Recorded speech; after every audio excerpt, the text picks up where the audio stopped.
வணக்கம், வாழ்க வளமுடன். நான் உங்கள் ஜோதிடர் மாணிக்கவாசன் பேசுகிறேன். ஓம் தத் புசை வட்டாரந்தன் தன்னோ நந்தி புசை ஓம் ஸ்ரீம் க்ளீம் க்ளீம் க்ளம் கம் கணபதியங்க ஓம் கிரீம் ஆதித்யாய சோமாய மங்களாய உதயச குரு சுக்கிர சனி பிரச்சர ஆகாவ கேதானங்க ஓம் ஸ்ரீம் க்ளீம் பஞ்சபோத வசிவிசிய ஓம் மந்திரங்கு பஞ்சபோத வசிவிசிய ஓம் லங்குவுக்கு பஞ்சபோத வசிவிசிய ஓம் நங்குவுக்கு பஞ்சபோத வசிவிசிய சுவாகா. 9 நவகரங்கள் 5 பஞ்சபோதனோட அனுகிரகம் பரிபூர்ணமாக அனைத்து ஜோதிட அன்பர்களுக்கும் ஆன்மீக பெரியோர்களுக்கும் கிடைக்க எம்பெருமான் முருகப்பெருமான மனதார நான் பிரார்த்தனை பண்ணுறேன். ஓம் சரவண பவாய நமக. இன்னைக்கு நாம் பார்க்கக்கூடிய தலைப்பு அப்படின்னு பார்த்தோம்னா, மேஷ லக்னத்திற்கு அதாவது சந்திர பகவான் நின்ற ஸ்தான பலன்கள் என்ன அப்படிங்கிறத பார்க்க போகிறோம். ஓகேங்களா? சந்திர பகவான் வந்து இனிமேல் வரக்கூடிய வீடியோக்கள் வரணும்னா எந்தெந்த லக்னத்திற்கு எந்த ஸ்தானங்களில் நிற்கும் போது என்ன பலன்கள் அப்படிங்கிறத பார்க்க போகிறோம். அதில் இன்னைக்கு வந்து பார்க்கக்கூடியது என்னன்னு பார்த்தோம்னா, மேஷ லக்னத்திற்கு சந்திர பகவான் எந்த வீட்டில் நின்னா என்ன பலன்கள், எந்த ஸ்தானத்தில் நின்னா என்ன பலன்கள் அப்படிங்கிறத நம்ம பார்க்க போகிறோம். இது ஜென்ரலான பலாபலன்கள் தான். இதில் உங்களுக்கு வந்து 50% நடக்கக்கூடிய வாய்ப்புகள் அதிகம். அதில் பார்த்தோம்னா சந்திரன் அப்படின்னா அவர் ஏறிய நட்சத்திரம், அந்த நட்சத்திரம் ஏறிய நட்சத்திர அதிபதி எந்த ஸ்தானத்தில் நிற்கிறாரு, அப்புறம் வந்து எந்த ஸ்தானத்தில் போய் நிற்கிறாரோ அந்த ஸ்தானாதிபதி என்ன பொசிஷனில் இருக்கிறாரு, சுபகிரகத்தினோட பார்வை இருக்கா அசுபகிரகத்தினோட பார்வை இருக்கா அப்படின்னு அவங்களுடைய சொந்த ஜாதகத்தை பார்த்து தான் பலன்கள் துல்லியமாக சொல்லப்படும். ஆனால் இப்போ நம்ம சொல்கிறது என்னன்னா, இது ஜென்ரலான பலாபலன்கள். இது 50% ஓகே ஆகும். உங்கள் ஜாதகத்துக்கு பார்த்தோம்னா, நீங்கள் பார்த்தோம்னா உங்களுக்கு எடுத்து பார்த்தோம்னா ஒரு 50% இந்த ஸ்தானாதிபதி இன்னொரு ஸ்தானத்துக்கு போய் நிற்கும் போது அந்த ஸ்தானத்துக்கு என்ன தரப்போகிறார் அப்படிங்கிறது ஜென்ரலாக தான் பார்க்க போகிறோம். ஓகேங்களா?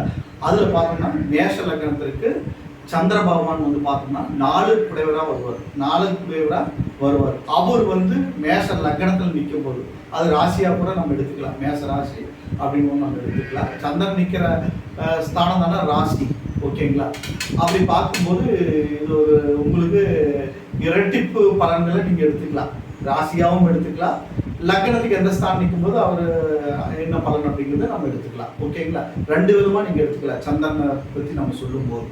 அப்போ பார்க்கும்போது மேஷ லக்னத்திற்கு தன்னுடைய லக்னத்தில் வந்து நிற்கும் போது 4 குடைவராக வர்றாரு. 4 குடைவராக வந்து அவர் வந்து லக்னத்தில் நிற்கும் போது தாயாரோட அனுகிரகம், ஏன்னா 4ஆம் இடம் தாய் ஸ்தானம். ஓகேங்களா?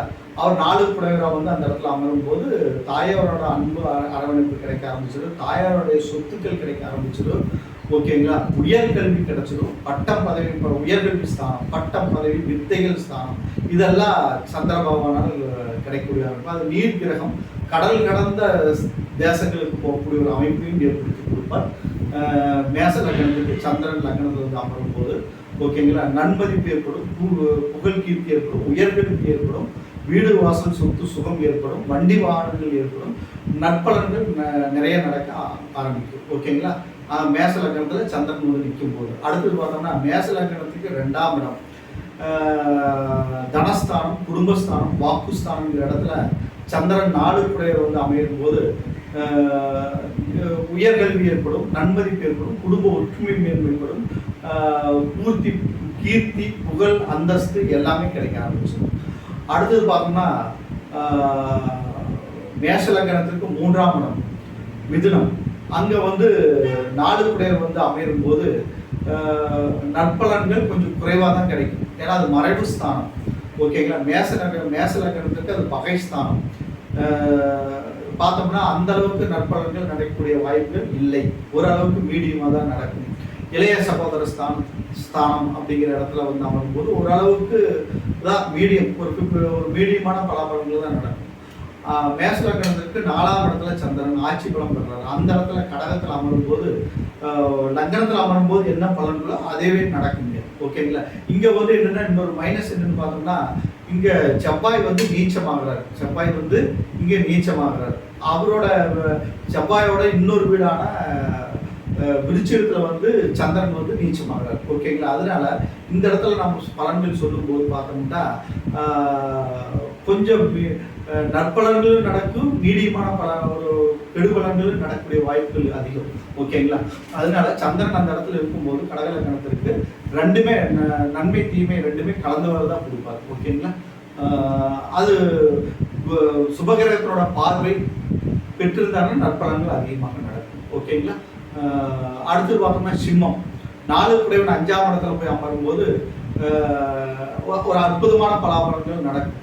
4 குடையவன் 5ஆம் இடத்துல சிம்மத்தில் போய் அமரும் போது நற்பலன்கள் அதிகமாக நடக்கும். ஓகேங்களா. சிம்மம் வந்து நட்பு வீடு, சந்திரனுக்கு நட்பு வீடு, மேசத்துக்கும் நட்பு வீடு. ஓகேங்களா. செவ்வாய்க்கும் நட்பு வீடு, சந்திரனுக்கும் நட்பு வீடு. அப்படிங்கும்போது ஸ்தான பலம் சுக்குரிய ஸ்தானங்கிறதால பலன்கள் அற்புதமாக நடக்கும். குலதெய்வத்தோட அனுகிரகம் பரிபூர்ணமாக கிடைக்கும். புத்திரர்களான நற்பெயர் நன்மதிப்பு கிடைக்கும். ஓகேங்களா. ஒரு அருமையான ஒரு இடம் தான் சந்திரன் போய் அங்கே அமர்றது. ஓகேங்களா. ஒன்றும் ப்ராப்ளம் இல்லை, நற்பலன்கள் நடக்கும். அடுத்து பார்த்தோம்னா 4 குடையவன் 6ஆம் இடம். 4 குடையவன் மேச லக்னத்துக்கு 4 குடைய சந்திரன் வந்து 6ஆம் இடத்துல போய் உட்காரும்போது வீடு வாசல் சொத்து சுகத்தின் மூலமாக கடன்கள் ஏற்பட்டுரும். வண்டி வாகனங்கள் மூலமாக கடன்கள் ஏற்படும். ஓகேங்களா. கொஞ்சம் ப்ராப்ளங்கள் அதிகமாக ஏற்படும். கோர்ட்டு கேஸ் வில்லங்கள்லாம் ஏற்பட்டுரும் சொத்துக்கள் மூலமாக. ஓகேங்களா. இது குரு பார்வை அல்லது சுபகிரகத்தினோட பார்வை பெற்றிருந்தாங்கன்னா நற்பலன்கள் அதிகமாக நடக்கும். ஓகேங்களா. அடுத்தது பார்த்தோம்னா 4 குடைய சந்திரன் வந்து 7ஆம் இடமான துலாத்தில் போய் அமரும் போது மனைவியின் வழியில சொத்துக்கள் ஏற்படும், நற்பெயர் ஏற்படும், தொழில் மூலமாக வேள்வி ஏற்படும், பார்ட்னர்ஸ் மூலமாக நற்பலன்கள் ஏற்படும், வீடு வாசல் சொத்து மூலமாக மனைவியின் மூலமாக அமையக்கூடிய வாய்ப்பு ஏற்படும், நன்மதிப்பு ஏற்படும், நற்பெயர் ஏற்படும், புகழ் கீர்த்தியில் ஏற்படும், நல்ல ஒரு வாழ்க்கை அமையக்கூடிய ஒரு வாய்ப்பு ஏற்படும். ஓகேங்களா. அம்மாவுடைய உறவின் மூலமாக தன்னுடைய ஃபேர் அமையக்கூடிய வாய்ப்பு ஏற்படும். ஓகேங்களா. சந்திரன் வந்து 7ஆம் இடத்துல அமரும் போது மனைவியின் தாயார் வழியின் மூலமாக சொத்துக்களும் சொந்தங்களும் சேரக்கூடிய வாய்ப்பு இருக்கும். ஓகேங்களா. அடுத்தது பார்த்தோம்னா லக்னத்திற்கு 8ஆம் இடம் பிடிச்சிடும், மேசத்தோட இன்னொரு வீடு. இங்கே சந்திரன் வந்து நீச்சமாகிறார். ஓகேங்களா. அங்கே செவ்வாய் ஆட்சி பலம் பெற்று இருந்தாலோ அல்லது அந்த சந்திரன் ஏறிய நட்சத்திர அதிபதி நல்ல புசிந்தால் நற்பலன்கள் நடக்கும் வாய்ப்பு அதிகம். இல்லை அப்படின்னா பகை கிரகங்களோ அல்லது வேற ஏதாவது கெடுபலன்கள் அதிகமாக நடக்கும்.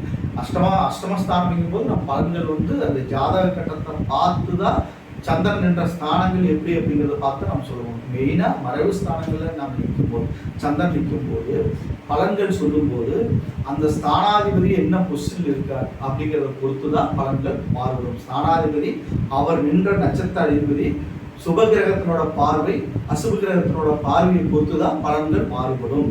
மறைவு ஸ்தானங்கள் 3, 6, 8, 12 நிற்கும் போது அது எந்த ஸ்தானமாக இருந்தாலும் ஓகேங்களா, எந்த கிரகமாக இருந்தாலும் ஓகேங்களா, இதான் ஜோதிடத்தினோட சூட்சுமம். ஓகேங்களா. அதை பார்த்தோம்.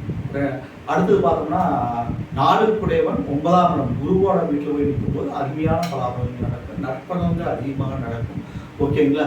பாக்கிஸ்தானம் இல்லையா, தந்தையுடைய அனுகிரகம் கிடைக்கும், தந்தையாருடைய சொத்துக்கள் சேரும், தாயாரோட சொத்துக்களும் சேரும், தாயார் தந்தையாரோட நன்மதிப்புகள் மிகுதியாக நடக்கும்.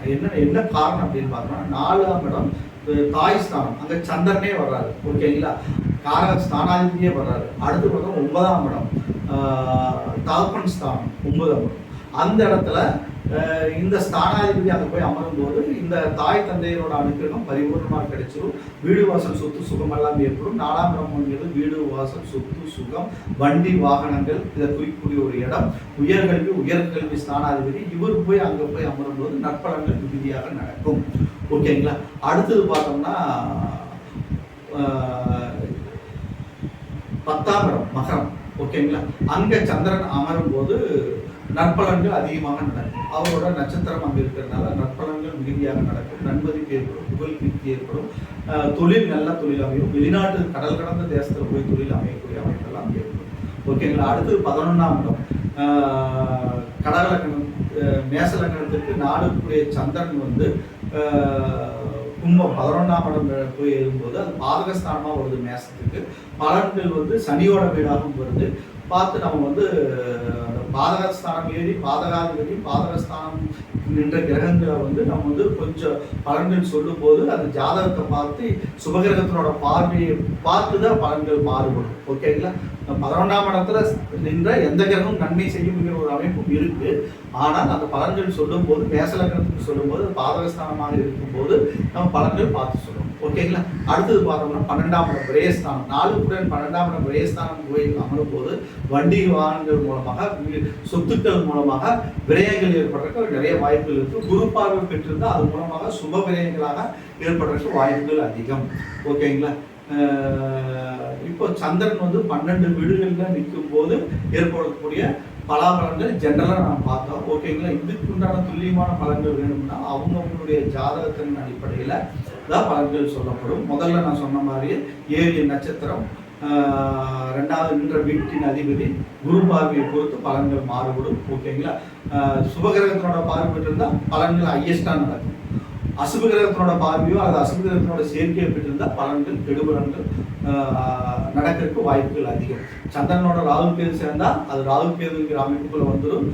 தோஷங்கள் கடுமையாக மாறுபடும். சூரிய சந்திரனோட ராகு கேதுகள் சம்மந்தப்படக்கூடாது. ஓகேங்களா. அதனால நீங்க ஜாதகத்தை பார்த்து தான் பலன்களை நம்ம பார்த்துக்கணும். இது பொதுவான பலன்கள். ஓகேங்களா. இந்த வீடியோ உங்களுக்கு பிடிச்சிருந்தா சப்ஸ்கிரைப் பண்ணுங்க, பெல் சிம்பிள் அமைக்குங்க, உங்க ஃப்ரெண்ட்ஸுக்கெல்லாம் ஷேர் பண்ணுங்க. ஜாதகம் என்கிட்ட பார்க்கணும்னா பிரசன்னம், ஜாதகம், திருமண பொருத்தம் பார்க்கணும்னா என் நம்பருக்கு நீங்கள் கான்டாக்ட் பண்ணுங்க. வணக்கம். வாழ்க வளமுடன்.